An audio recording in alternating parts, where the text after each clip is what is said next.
They're from the Gear Grinders Club. The what club? They're home of the Gear Grinders. Okay. And that's an automobile it's an automobile club, yes.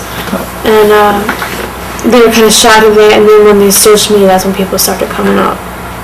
Coming out of the restaurant? No, they were already outside. All of them were outside. There's everybody outside because they're sitting out there by their cars and just hanging out and talking to people, and people go in to get drinks and eat every now and then, but they're usually outside. And at that time, you know, he did it in front of everybody out there. All right. Outside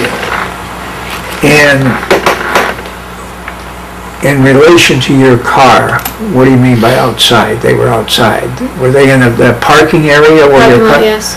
All right. So how many people would you say there were there?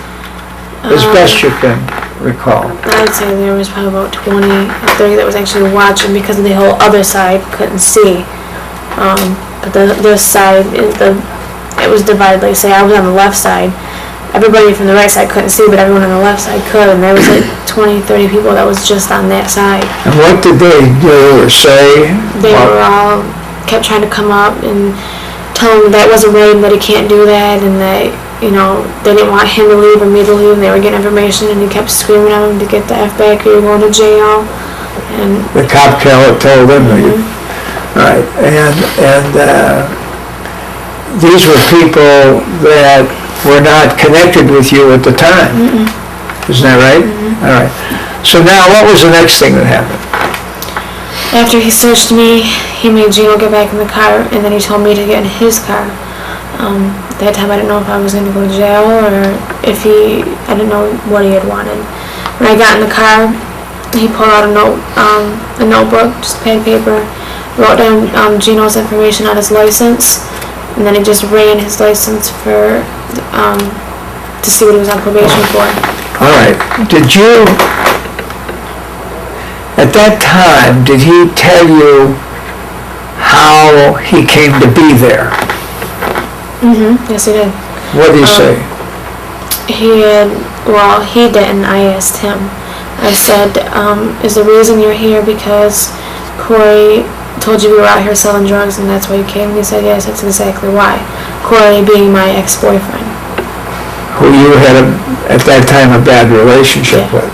Okay. It was domestic violence, yes. And so what else did he say?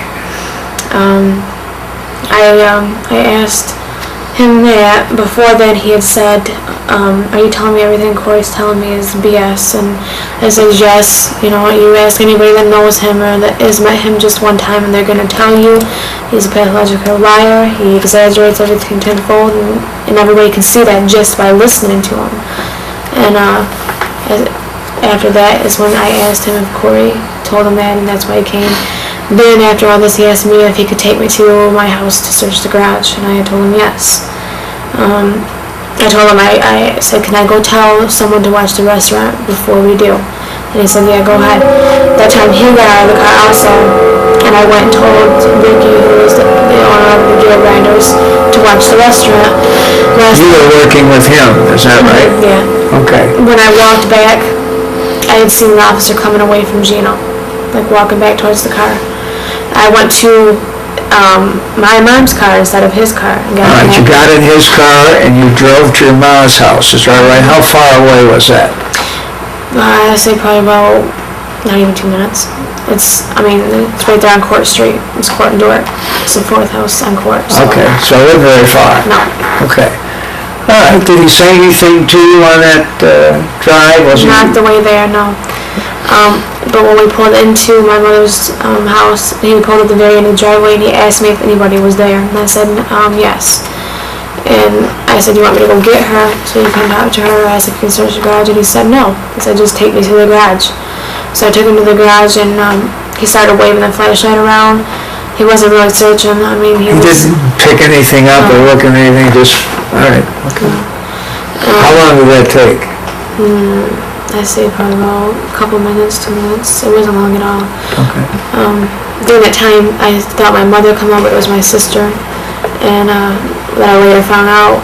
And he told me to tell her to get back in the house before she could even get back there. So I told her, and she went back in the house. But the entire time he was doing this, he kept saying, this is not something I want to be doing. And he said, after a couple minutes, he's like, I'm satisfied with this, I'm happy, I'm done. And then we ended up leaving. Before we pulled out of the driveway, he asked me, I said, I hope you're not mad at me for doing this. I said, no, I'm not mad at you. I understand you're doing your job, and if anything, you're helping me out, because all the allegations against me for selling drugs and it being in my garage, you know, it's going to go on record that there's not, and hopefully they will leave me alone. And he pulled out, and he didn't say anything to me until we got probably about a couple of seconds away from the restaurant. And he was like, why do you keep going from one bad boyfriend to another? And I said, Gino's not bad. He's never disrespected me. He's never hurt me. He's never acted like that towards any adults that I've seen. It must be cops, or it must just be you. And I said, I don't know, maybe I should just stay away from him here, because all it's bringing is drama. It's just nothing but problems for me. And he was saying, yeah, that's why I'm still single too. I can't find the right one. And he had looked at me and he grinned. After that, I got out of the car immediately, and he just took off. He didn't even pull into the restaurant. All right. What was the next thing that you recall? You went back to the car where Gino was, right? Yes.